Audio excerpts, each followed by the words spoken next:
अजीज तलबो तालिबात अस्सलामु अलैकुम। आज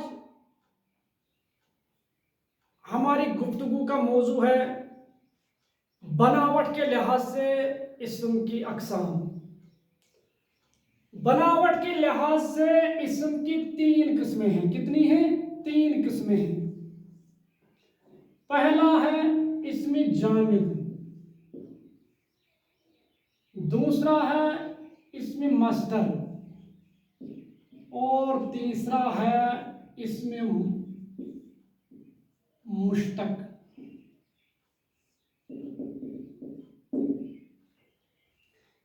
इसको हम प्रिमिटिव भी बोलते हैं, इंग्लिश में प्रिमिटिव।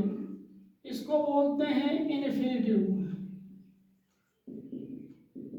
और इसको हम बोलते हैं डिनोवेटिव।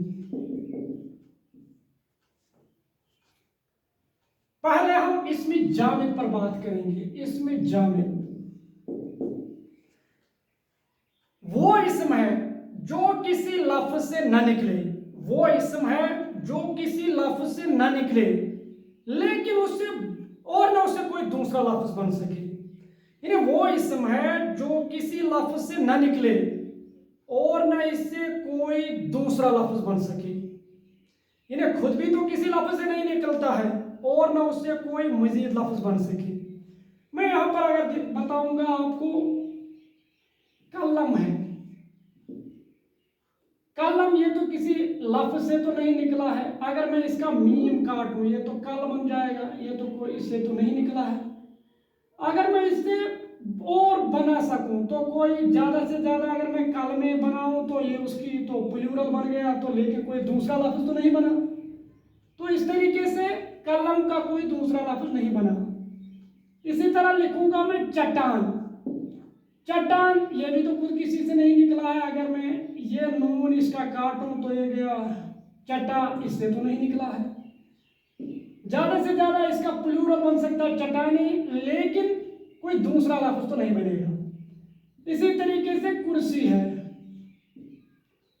इसी तरीके से पत्थर है, दवात है। तो इसमें जामिद हम कहते हैं वो इस्म है जो खुद तो किसी लफ्ज से न निकला हो और न कोई दूसरा लफ्ज इससे बन सके, तो उससे हम बोलते हैं इसमें जामिद। इसके बाद है इसमें मस्दर। इसमें मस्दर आपको दो डिफिनेशन याद रखनी है। पहली है कि वो लफ्ज यानी वो इस्म जो खुद तो किसी लफ्ज से न निकला हो, जो खुद तो किसी लफ्ज से न निकला हो लेकिन उससे बहुत सारे लफ्ज बन सकते हैं। जो खुद तो किसी लफ्ज से न निकला हो लेकिन उससे बहुत सारे लफ्ज बन सकते हैं। यह है इसमें मस्दर की डिफिनीशन। या इसकी डिफिनीशन यह भी है वो इस्म जो जिसमें किसी काम का करना या होना पाया जाए और जमाने की कोई कैद ना हो, यानी उसमें कोई जमाना नहीं पाया जाता है और उसकी अलामत यानी उसकी निशानी ये होती है और उसकी अलामत ये होती है कि उसके आखिर में ना आता है। ना यानी वो इसमें तो किसी काम का करना या होना तो पाया जाए लेकिन जमाने की कोई कैद ना हो और इसके आखिर में ना आता है। मिसाल में कहूंगा खाना, पीना, लिखना, पढ़ना, झगड़ना, लाना, दौड़ना, ये सारे क्या है? ये सारे तो इसमें मस्दर है।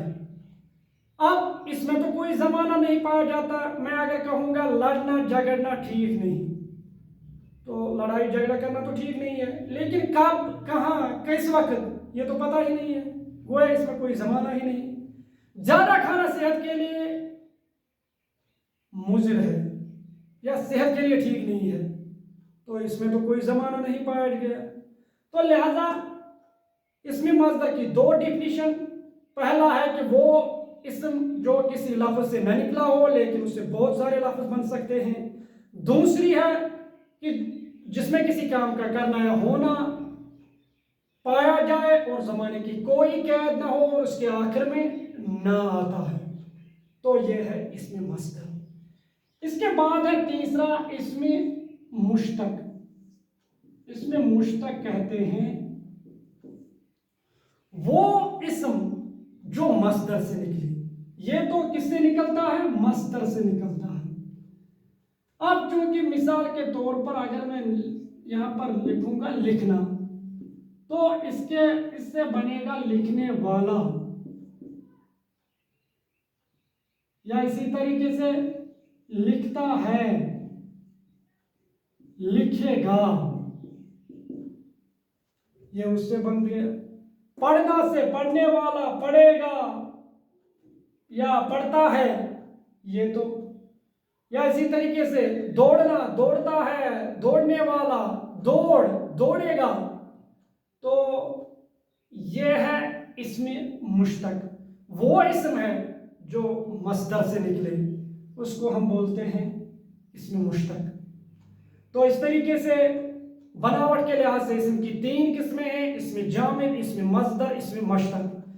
इसमें जामिद वो इसम है जो खुद तो किसी जो न किसी लफ्ज से निकला हो और न उससे कोई और लफ्ज बन सके। इसमें मस्दर कहते हैं वो इसम है जो खुद तो किसी लफ्ज से न निकला हो लेकिन इससे बहुत सारे लफ्ज बन सकते हैं, या जिसमें किसी काम का करना या होना पाया जाए, ज़माने की कोई कैद ना हो और उसकी अलामत ये होती है कि इसके आखिर में ना आता है, जैसे लिखना, पढ़ना, सोना, जागना वगैरह। इसी तरीके से इसमें मुश्तक वो इसम है जो मस्दर से निकले, जैसे लिखना से लिखने वाला लिखता है, लिखेगा, पढ़ना से पढ़ने वाला पढ़ता है, पढ़ेगा। तो यह है इसमें माने के यानी बनावट के लिहाज से इसम की किस्में। मुझे उम्मीद है कि आपको अच्छी तरीके से